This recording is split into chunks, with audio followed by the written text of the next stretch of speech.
we did talk originally about the different organizations. We jokingly talked about how, what is the multiple fingerprints on the gun. We don't want to kill the business, so to speak. That's a great analogy. I will definitely use that later. But when we do, organizations are complicated, and Ed mentioned it earlier, as did Aaron. As we think about this, and Ned, you talked about the philosophy of it. There are a lot of different philosophies of how to approach building a resilient system in your business. What are some real tangible takeaways that the listeners can say, hey, if I work in IT, I work in sales, I work in legal, I work in supply chain, a lot of these people, all of this stuff is not top of mind. It's not even, it's way down the list of importance because it's not in their day-to-day. Are there things that, advice or things you would, share with executive leadership or leadership in these departments to try to help explain why it's important to them, and that working together ultimately will benefit them? And this is tough, especially, we deal with a lot of sales organizations too, right? Salespeople don't necessarily focus on the security aspect of it because that's not where they're playing. So I'm just curious, trying to give some real tangible tips for people. Aaron and Ned, Go ahead, Ned. Okay, so you said something earlier, Aaron, which I've been sitting here thinking about both during the call, but also prior to the call, which is that in a lot of cases, these security decisions have moved from being, well, I'm going to put it a different way, but you said it became a board level decision. But what that really means is that security used to be like an afterthought or a sidecar as a part of an infrastructure team. So you've got some poor schlub who's responsible for, installing endpoint protection on computers, and you say, done, right?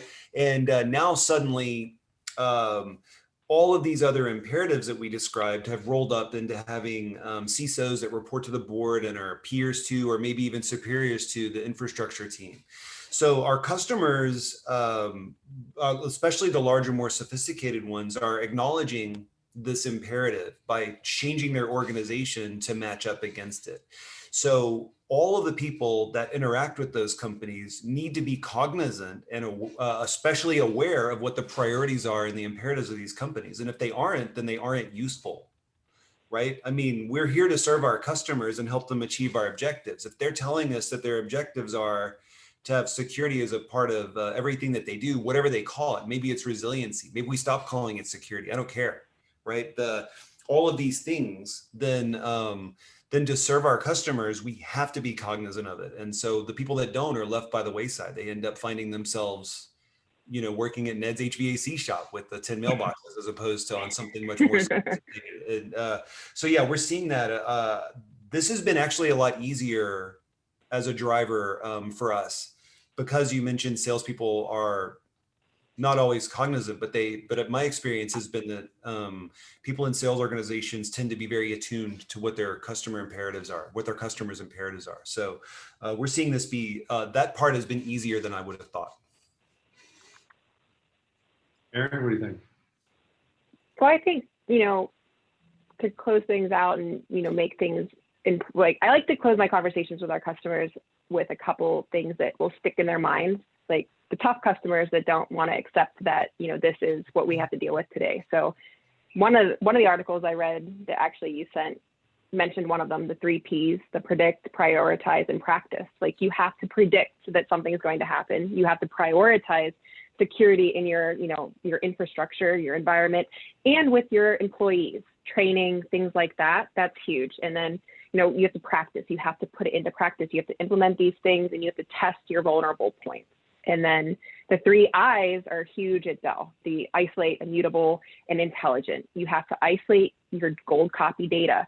You have to make it immutable, retention lock it, secure it, and you have to make sure it's intelligent. You have to be able to analyze it. You have to have analytics that can, identify where a cyber attack might have come from.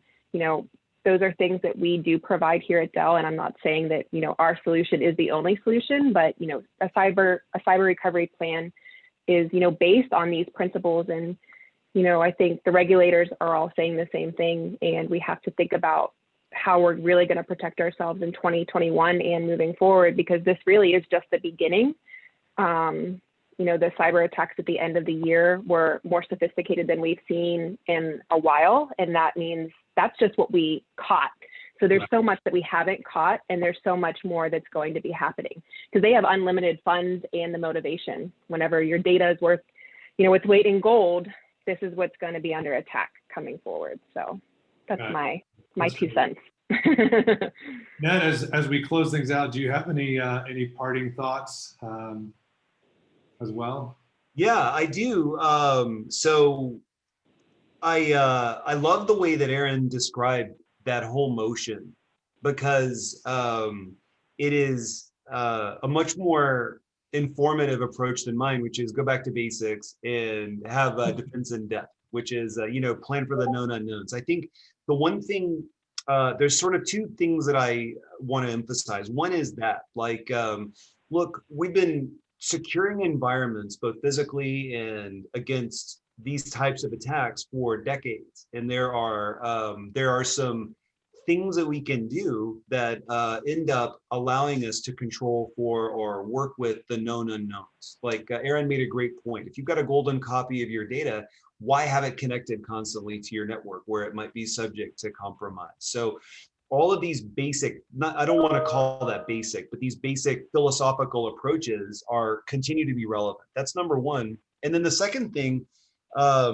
which I was thinking about while you were describing kind of all this stuff, Aaron, is that everybody, government, industry, large and small companies, are facing the same problems. They're facing the same threats, they're facing the same imperatives, they're facing the same level of sophistication. And so don't be afraid to network with your peers. Don't be afraid to get involved in organizations. The government, of all people, is very willing to share some of the data that they have about what's going on.